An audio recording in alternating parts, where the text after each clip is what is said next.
근래 세계 미술씬에서 가장 시선을 끌고 논쟁을 불러일으킨 작품은 아마도 마우리치오 카텔란의 코미디언이 아닐까 싶다. 2019년도에 있었던 한 아트페어에서 작가는 갤러리 부스 벽면에 바나나 한 개를 테이프로 붙여놨다. 그게 작품의 전부이다. 지나가던 한 행위예술가가 이게 무슨 작품이냐며 바나나를 떼어내서 먹어버렸다. 할 수 없이 작가는 다른 바나나를 다시 붙였다.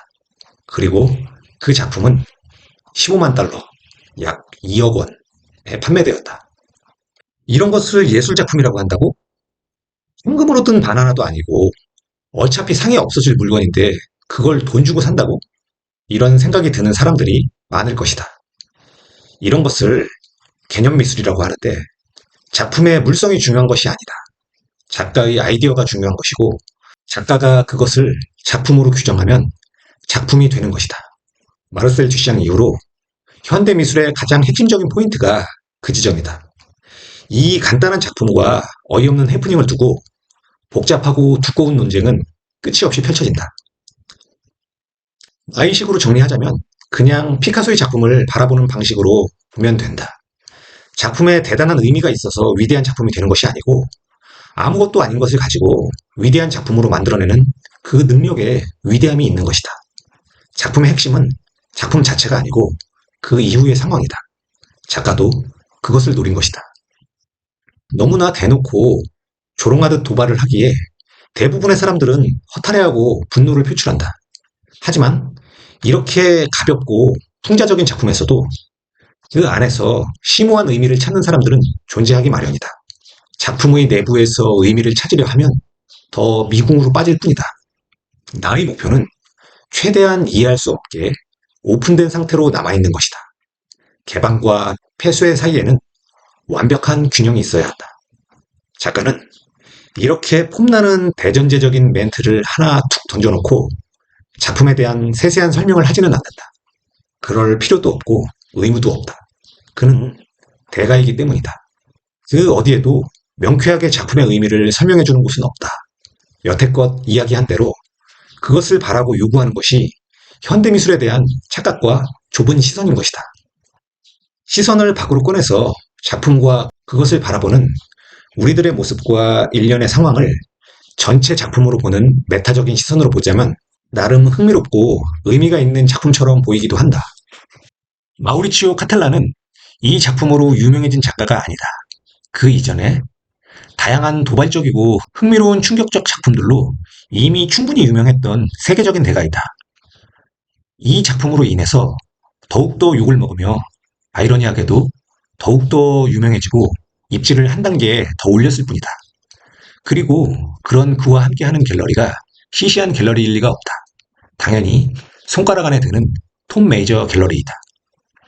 벽에다 바나나를 붙인 작업이 아니라 더 보잘것없거나 더 이상한 그 어떤 행위를 했어도 그는 충분히 시선을 끌었을 것이고 스포트라이트와 주목을 받았을 것이다.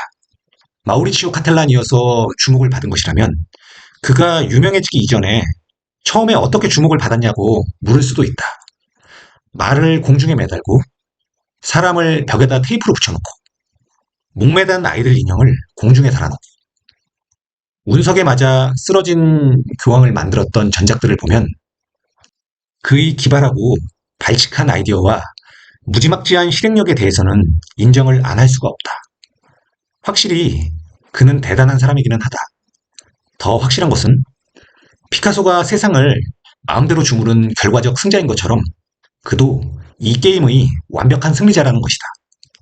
사람들이 허탈해하고 더 욕을 하고 분노하고 조롱할수록 그는 쾌재를 부르며 승리 수당을 마구 챙긴다.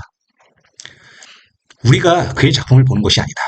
그가 저 위에서 자신의 작품 재료인 우리들의 모습을 미소 띈 표정으로 지켜보고 있는 것이다. 충분히 시선을 끌고 질문을 던지게 하고 논쟁을 불러일으켰으니 작가와 작품의 미술사적 가치는 거의 확보했다고 본다. 이토록 어처구니 없고 재미있는 스토리가 미술 역사에 기록이 안 될 리가 없지 않을까?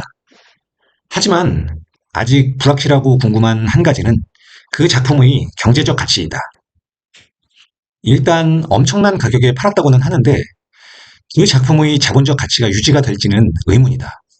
작품을 3개 만들어서 팔았다고 하는데 나는 그의 바나나 작품의 자본적 가치가 2021년도에서 2022년 사이의 광풍이었던 NFT 작품들과 비슷하다고 본다. 너무나 쉽고 완벽하게 똑같이 무한복제될 수 있지만 물질적 성분이 중요한 것이 아니고 작가가 발부한 보증서를 가지고 있는 사람들에게만 그것을 진품 작품으로 인정해준다는 점에서 본질적으로 NFT와 상통하는 부분이 있다. 보통은 작품의 미술사적 가치와 경제적 가치는 비례하기 마련이다. 그런데 이번에도 그 공식이 유지될지가 의문인 것이다.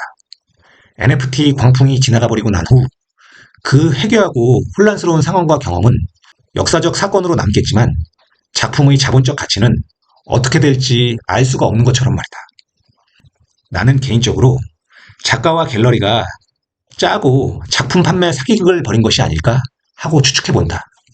데미안 허스트가 다이아몬드를 박은 해골 작품을 가지고 팔리지도 않았는데 엄청난 가격에 팔았다고 긴 시간 동안 사기극을 벌여왔던 것처럼 말이다. 물론 나의 추측일 뿐이다.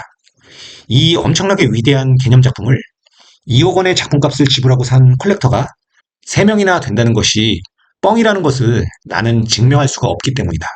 작품 판매가 진짜 사실일 수 있는 가능성도 있다. 그 수많은 NFT 작품을 사는 사람들도 실제로 존재한다. 하물며 이 작품은 세계적인 대가가 보증하는 작품이다. 이것만 사면 안 된다는 법은 없기 때문이다. 어쨌든 작품 판매의 진실과 이 작품의 자본적 가치는 시간이 지날수록 점점 더 선명해질 것이다. 중간에 몇 번 작품의 가격이 더 올라서 팔렸다는 기사가 나올 수도 있다. 하지만 데미안 호스트가 그랬던 것처럼 그저 페이크일 수도 있기 때문에 좀 더 침착하게 더 길게 지켜봐야 한다. 궁금하지만 너무 조급해하지는 말자. 나는 나의 추측이 맞는지 지켜볼 뿐이다. 하지만 실체적 진실이 완벽하게 밝혀진다는 보장은 없기에 결국 또 미술은 안개에 쌓이고 만다.